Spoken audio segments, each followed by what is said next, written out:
I came to consciousness from an annoying beeping sound to my left and an irritating itch above both breasts. Opening my eyes, I saw that I was in some kind of medical facility. There were wires attached all over my body. When I tried to lift my arms, I discovered that tubes were stuck into both limbs, connected to various bags of liquid. How did I get here? I thought, still in a foggy state of consciousness. Hearing a noise, I turned to see a bed on the other side of the open curtain. My husband, Anthony, was half sitting, half lying on the bed with his laptop on his knees, propped up by a couple of pillows. Anthony's expression reminded me of our wedding ceremony more than 7 years ago. I remember he had the same look on his face when he stood next to his brothers at the altar as I walked down the aisle that day. I tried to speak, but only a faint wheeze came out of my throat. Anthony put down his laptop and limped over to me. He poured water from a jug on the table next to my bed into a cup. He put a straw in the cup and brought it to my lips. "Kate, you need to drink slowly." My throat was parched, so I ignored his warning and began to drink greedily. I started to choke and cough. He took the straw from my lips and wiped the excess water from my face and neck with the edge of the sheet. "Kate, I told you not to rush," he said gently before bringing the straw back to my lips. "There's a lot of water in there. You don't need to choke on it." After taking another sip of water, I felt my parched throat return to normal. I shook my head, removing the straw from my mouth. Anthony put the cup of water back on the low table and sat down on the bed next to me. "How did you get here?" I asked him. "What am I doing here?" He paused for a second before answering. "Ice." I gave him a puzzled look. "Ice, Kate. Do you remember ice? In case of emergency? My brother made all of us put ice in front of the phone numbers in our cell phones for family members to contact in case of an emergency. It helps paramedics and law enforcement." I thought, oh yeah, his brother is a big bad cop. My husband's whole family thinks that pathetic poser is Dirty Harry, and that little Dago just sits at his desk every day. "Dago speak," I heard my husband say. "What?" I said, snapping out of my daze. "Kate, you called my brother a little Dago. My mother is Cuban and my father is Italian, so technically, my brother and our whole family are Dago Spikes, macaroni Latinos, slang." Damn, I thought. I didn't mean to say that out loud. These drugs must really be getting to me. "And Kate," he continued, "while it's true that my older brother works for the Metro PD, that's because he was shot in the leg 10 years ago while protecting a group of cashiers during a bank robbery. He didn't just get a disability, he went back to school and got an accounting degree. Now he heads the forensic accounting department for the city police. With a pen and spreadsheets, he's put more drug dealers and gangsters behind bars than most cops with a gun." Never mind. I really didn't want to talk about his damn family. What am I doing here? How did I get to this hospital? What happened? When will I get out? Anthony paused again, and it started to annoy me. He and his family always did things like that to annoy me. I think they did it on purpose to make me lose my temper. "Kate, you had a very bad reaction to the drug. The bad news is that it destroyed your kidneys and liver and damaged your heart. The good news is that Mom made the whole family get tested to be donors. My brother, my older sister Mary Beth, and I are all a match. It's about time you and your family were good for something." The words slipped out before I could stop myself. I really needed to watch myself. The drugs were definitely loosening my tongue. "Well, Kate, it's nice to know how you feel about—" He was interrupted when a tall doctor in surgical scrubs entered the room. The doctor still had a cap on his head with a mask pulled down over his neck. "Fontaine?" the doctor asked, holding a tablet in his hands. "Yes," Anthony and I replied. The doctor looked at me for a second, then added, "Mr. Fontaine?" My husband raised his hand. "Mr. Fontaine, I was the lead surgeon on the transplant team. I wanted you to know that everything went well. The recipient, the doctor glanced at his chart, then at me. He is expected to make a full recovery, although he will need to be monitored closely, but I'm confident we've pulled through. However, there has been one complication.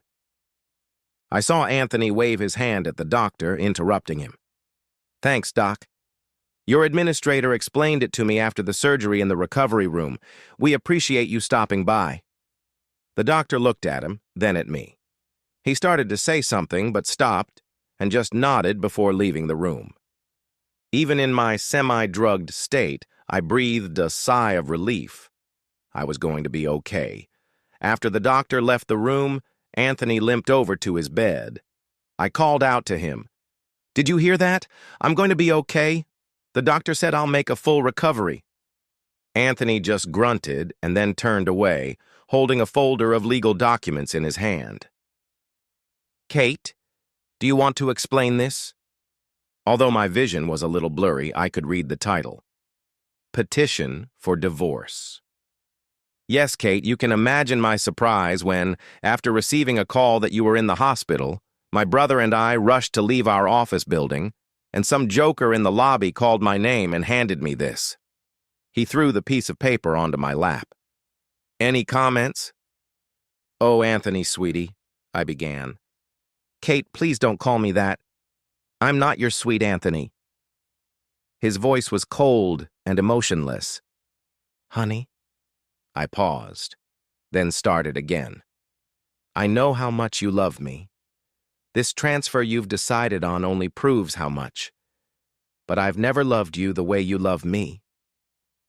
I tried to collect my thoughts, but under the influence of the drugs, it was difficult to form a coherent sentence. Marrying you was a mistake. I was at the lowest point in my life. My parents had just died. My financier, Trey, had just broken up with me. I felt alone. You were just a rebound that went too far. Yes, Kate. I understood that from your letter. He handed her another sheet of paper. You couldn't even end the marriage in person? You had to write a letter? I'm sorry. Type a letter. Who types and prints a letter that starts with Dear John, or in this case, Dear Anthony? Anthony, baby. Kate, I asked you not to call me that. Also, I'm not your baby, Anthony. His tone was completely emotionless. Just tell me how long you've been messing around with this marriage. You misunderstood everything. It wasn't like that, Anthony, dear. Kate, please, could you not call me that? He leaned back against the headboard. Did this start a year ago? A month ago? A week ago? This is the last time we'll see each other. You could at least tell me the truth about our relationship. It must have been the drugs because I suddenly didn't care anymore. Okay, you want the truth? Here it is. At first, they were just a bunch of brainless college boys. They were nobodies, just young toys I let play with my body, just flings to make me feel better, less lonely. But then Trey came back. Anthony interrupted me. How long after the wedding did you start sleeping with your ex-financier Trey, who you claimed broke your heart? Don't talk about him like that.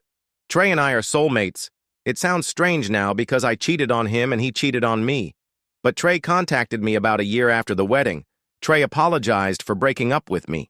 He said it was the worst decision of his life. I knew I was a married woman, but deep down, I knew that Trey and I were meant to be together forever.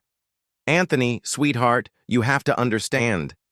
Kate, I told you I'm not your dear Anthony, but answer me this. Why did you stay married for almost 10 years?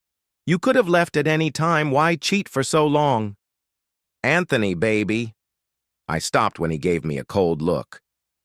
It was just interesting, and you would never have known. Like the saying goes, if a tree falls in the forest and no one hears it, it didn't make a sound. Kate, are you trying to tell me that if a spouse cheats on their partner and no one sees them having fun, it's not cheating? When you say it like that, it sounds so nasty. Besides, don't tell me you've been a good guy all this time. What about the hunting trips you and your brothers go on every year? Hunting! Nonsense. Some of you don't even take your guns with you. And what about that hot chick who's always hanging around you at family events? Don't tell me you didn't sleep with her. Kate, you're worse than I thought. First of all, hunting trips are just a trip to the family cabin for the guys. There's nothing worth hunting there. Some of my brothers only take firearms to shoot at targets. I saw him shake his head. That girl, Chinky, has a name. It's Kim.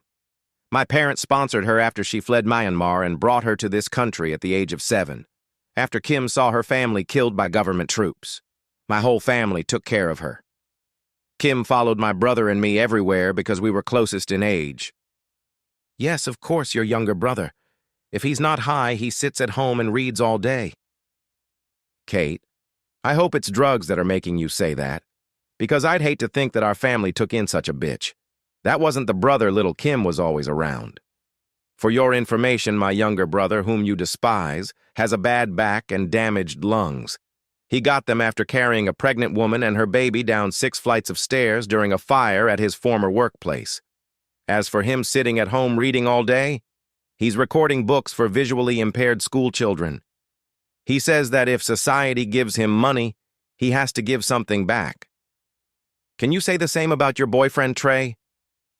Now I was getting angry. How dare he talk to me like that? That's your way. You and your family. Half of our social outings are always related to some kind of fundraiser or charity event. Even when you were sitting at the governor's table at the New Year's Eve party, all he talked about was how much money we raised for his son. How boring. If I remember, Kate, you took that money and spent it on yourself. So what? I raised all that money. Why shouldn't I get something out of it? Anyway, you paid the money back. No one ever found out. You never understood that you have to make yourself happy first and then worry about others. So, Kate, are you happy now? I'll be happy once I get out of this damn hospital. I tried to sit up a little more, but it felt like moving through jelly. Trey has a great plan. We're going to triple the money in my trust fund. If you want the truth, that's why I finally broke off the sham marriage. I don't need you as a backup plan anymore. Trey and I need to be free to be happy. I'm tired of being supported by my trust money. Then I softened a little. But now I see that maybe I was wrong about you. So consider all the trust money you've been using all these years as payment for the organs you've just given me. Kate. I saw him shake his head. Your trust money ran out long ago. Most of the trust money was invested in mortgage-backed securities. Those funds evaporated during the housing crash. Add to that your spending, and your trust was nearly depleted before you returned from your honeymoon. Anthony, you're such a child. The drugs have made me softer. You don't have to lie about the trust money to hurt me. It's not like you didn't get anything out of our relationship. Let's be honest. I'm a much hotter woman than you could have gotten if I hadn't been on the rebound. Completely out of your league. Anyone can see that. We were good in the bedroom. I mean, not as good as with Trey when he... I caught myself. Anyway, try to look back on our time together as the best you deserved. Karma for all the good deeds you and your crazy family keep doing. Meanwhile, Trey and I will be together, as we should be. 2 kindred spirits, bound together forever. All we need is each other. Is that so, Kate? Then why did you empty the bank accounts and demand half the house in the divorce? I stared at Anthony. Something had changed in him. Oh, Anthony, dear. I saw him smirk. I had to get something for the time I spent with you. You know, compensation for being with you all this time. You and your... family. The countless get-togethers, Thanksgivings, Christmases, and birthdays. Thank God it's all over. Now it's just me and Trey for the rest of our lives. I began to think about my future with Trey when another doctor entered the room. This man was shorter and older, dressed in a typical white lab coat. Mrs. Fontaine, may I call you Kate? The older doctor addressed me when I nodded. I want you to know that we are not giving up on you. We have already called several donor organizations, So I don't want you to lose hope. Time is short, but we may still have a few cards to play. Now I was confused and turned to this new doctor. Maybe he had me mixed up with someone else. Lose hope? Other donor organizations? Doctor, the other surgeon said the transplant was successful and that I would make a full recovery. The elderly doctor looked puzzled. He looked at me several times, then at my husband, before speaking again. Kate, this other doctor, was he a tall gentleman dressed in medical attire? I nodded. Kate, he was the head of the transplant team. I mean, your husband's organs, his kidney, and part of his liver were successfully removed and delivered for transplant. The transplant was indeed successful. Bad thoughts began to seep into my drug-addled mind. The doctor put his hand on my shoulder. Kate, you were lying on the table. We were about to open you up when we received word that the organs, your husband's organs, were going to another patient. Even the tubes and wires couldn't hold me back, and I sat up in bed. What are you saying? I almost shouted at the doctor. I turned to my husband, Anthony, who was sitting on another bed. Anthony, what is going on? Kate, I'm telling you for the last time, stop calling me Anthony. I looked closely at the man and saw that it wasn't my husband, Anthony, sitting on the bed opposite me, but his older brother, Mark. Of all his brothers, my husband, Anthony, and his brother, Mark, looked the most alike. Same hair color and style, almost identical build. They even talked the same way, using similar expressions. I often confused them when I drank too much at his family gatherings. The medication must have clouded my mind. Mark, is that you? I said, trying to realize that it wasn't my husband Anthony in the room, but his brother Mark, whom I had been talking to all this time. Yes, Kate, it's me, Mark, Anthony's brother Mark said to me. I've told you half a dozen times that I'm not Anthony. Damn, I should have known it was Mark. That damn limp, the injury he got in Iraq, should have tipped me off. How dazed was I? Pushing Mark out of my mind, I turned to the doctor who was watching the scene awkwardly. Doctor, please explain what's going on. I need you to start from the beginning. Well, Kate, I'll try, said the doctor, sitting down in a chair. I was called when you were admitted to the emergency room. It appears you had been using some kind of recreational pharmaceuticals. We thought it was crystal meth or crack, but what was in the drugs you took turned out to be even more toxic, a very nasty concoction. Now it all came back to me. Trey and I were celebrating filing for divorce and the beginning of us being together forever. Trey said he had some killer hits. I remember Trey talking me into snorting it through a straw. I felt a wild rush from inhaling it. It was like the best feeling of my life, multiplied by 10. The last thing I remember is inhaling a line of that crap from Trey's chest. I came back into the room as the doctor was finishing his story. Kate, the tests show that your kidneys and liver are damaged beyond repair. We have several problems because even if we could find donors who would give you kidneys and a liver, your heart was also so badly damaged that it would require a complete transplant. Therefore, no donor council would even consider you as a candidate. The risk was too great. Even with the painkillers, I felt a wave of panic wash over me. Doctor, what's going to happen to me? The doctor stood up and walked over to the IV, adjusting something before speaking again. Kate, let's increase the dosage a little more. I don't want to put any more strain on your heart than necessary. He sat down again. Kate, without a kidney and liver, you had less than 72 hours to live. But when your husband agreed to donate his kidney and part of his liver, it gave us hope that we could convince the hospital's donor council that you were a suitable candidate for a heart transplant. You had a strong family, a reliable support system at home, and all that. This last-minute change in your husband's, donor's plans has really thrown a wrench in our plans. I'm very sorry. We'll do our best to make you as comfortable as possible. Suddenly, his pager beeped. The doctor looked at the number before silencing the shrill sound. Listen, Kate, I have to go, but I'll send someone else right away to explain some options to you." Breathing a sigh of relief, the doctor quickly left the room. Only my husband's brother, Anthony, Mark, and I remained in the room. Mark was my least favorite member of Anthony's family. Everyone considered Mark a great war hero only because the fool didn't have the sense to abandon a group of wounded men in battle, even when he ran out of ammunition and water. That's how he lost his leg. What kind of moron doesn't know when it's time to cut and run and take care of the important things? I felt like yawning. The increased dose of painkillers was kicking in. A wave of calm washed over me. Well, I thought, what did you expect from Anthony's family? I remember Mark went to law school with the disability money he got from the government. Just what the world needs, another lawyer helping other losers. He was such a loser. Mark will never understand that in this world, you have to look out for yourself. I wondered if I could get an honest answer out of him. "Mark, why did Anthony change his mind about being an organ donor? Anthony got his divorce papers. Why couldn't he just give me his organs so Trey and I could be together?" I really didn't feel any pain.